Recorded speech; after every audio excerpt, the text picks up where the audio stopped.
Hello. Thank you for joining us for another episode of This Week in AML. I'm John Byrne, Chair of the AMLRS Advisory Board. And I'm Elliot Berman, our Creative Director. We are excited to welcome you to the This Week in AML podcast, where we explore key news and developments in the global financial crime prevention community. Hi, John. How are you this week? Hi, Elliot. How are things? They're okay. So FinCEN released a bunch of historical information, SAR filing data. They do it by, they did it for a long period of time so it's all of 2014 through all of 2021. And then they categorize the data in a number of ways. I assume you saw the announcement of that release? Yeah, I'm sure others will slice and dice the data because they sort of just, this isn't a criticism, but they sort of just give it to you and then you can go through the spreadsheets and maybe come up with some things. A couple of things struck me, and obviously we've both been doing SAR information reviews for a long time, but I found some of the statistics could be helpful in terms of training and due diligence, like categorization. But I think you have to recognize that there's multiple categories for each defined activity, because you and I might file the same SAR on the same activity, but we might characterize it differently. You might check a box, I might decide to write a narrative, and so they're searching the words, that sort of thing. So I think you got to recognize that. I also, sort of the age-old issue going back to my ABA days, was when we started to see a large number of filings in Delaware.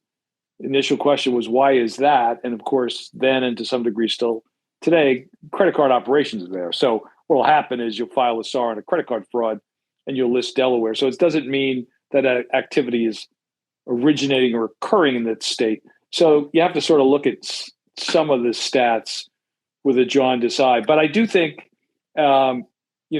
we've only both gone through a couple of the categories. One of the things that's still clear and might be driven to change based on the anti-money laws that we've talked about, and that is filings on structuring. So, below the CTR threshold. That's still, according to the statistics, the second overall filing category.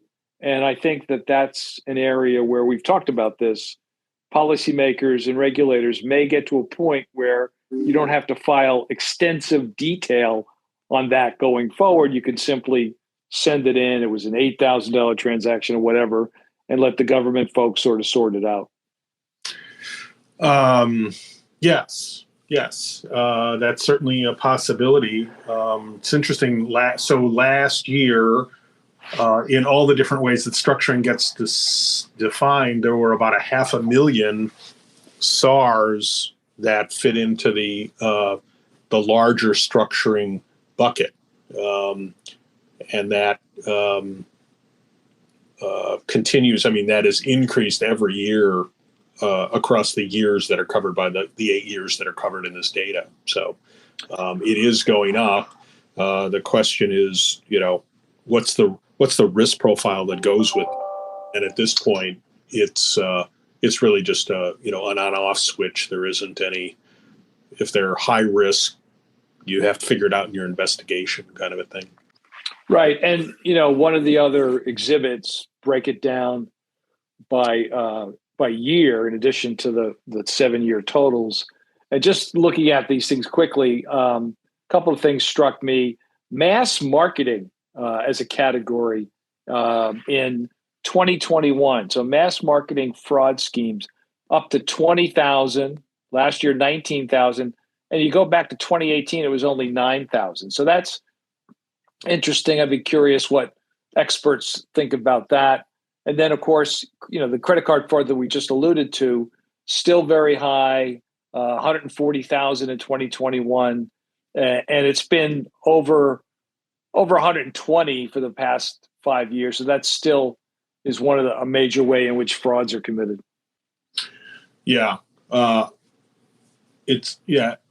You're absolutely right. And we certainly saw, it's interesting to look. I mean, again, you can guess what the reasons are, but even though fraud was a very significant issue during the worst part of the pandemic in 2020 and 2021, the big jump in overall fraud-related SARs was between 2018 and 2019, and so the biggest single year jump from one year to the next. So I think again, as you said, there'll be people who will do all kinds of analysis much deeper than I'm capable of doing. But the key here is there is a lot of information, and analysis is worthwhile. But trying to find those nuggets that you described earlier, the ones that help us understand how to improve our programs and how to train people and even systems to watch for the right things is the trick.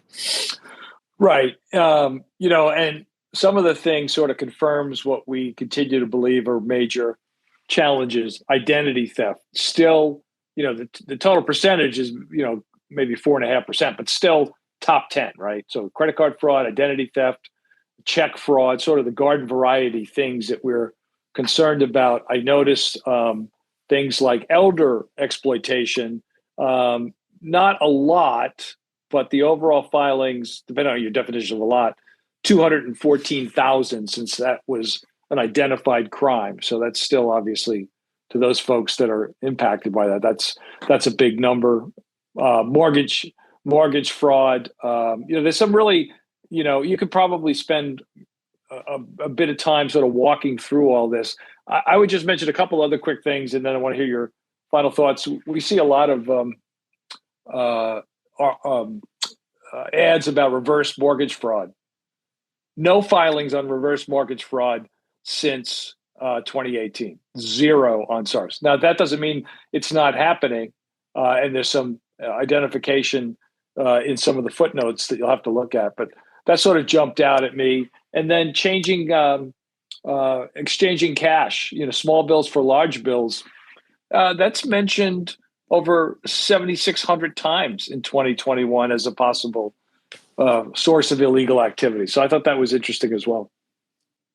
Yeah, and that's particularly interesting given that we continue to hear about the ever decreasing amount of cash that's being used in the economy.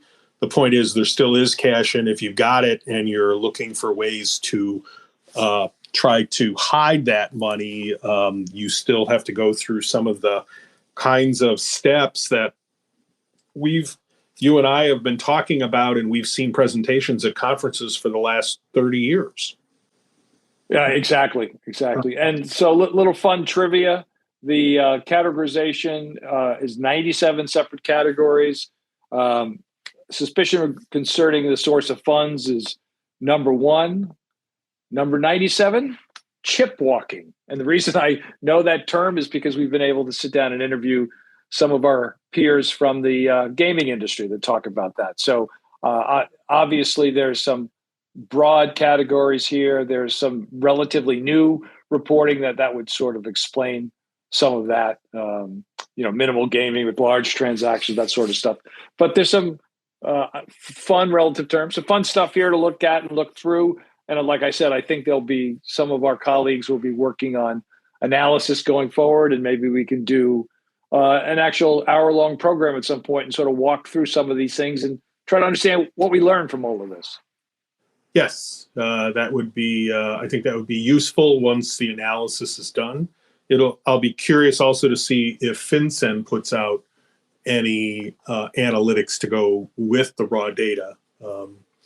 The nice part is if you want to do your own analysis, all of these are all in Excel spreadsheets that are easy to access. And then once you access them, you can go in and put them into edit mode and start, applying whatever analytic tools you have to figure out where it takes you. So, John, I know you're off to Puerto Rico, so we're actually recording early in the week this week because you're going. So I'll let you put in the shameless plug for that. We are RightSource, one of several sponsors of the Puerto Rican Bankers anti-money laundering conference that they've been doing for many, many years. Obviously, the past 2 years, because of COVID, we weren't able to. And we'll have some sessions on a number of things like enforcement, regulator panels, the challenges to marijuana businesses, human trafficking, and the like. So another opportunity to connect with peers and colleagues and discuss issues with the private and public sector. So we're looking forward to that.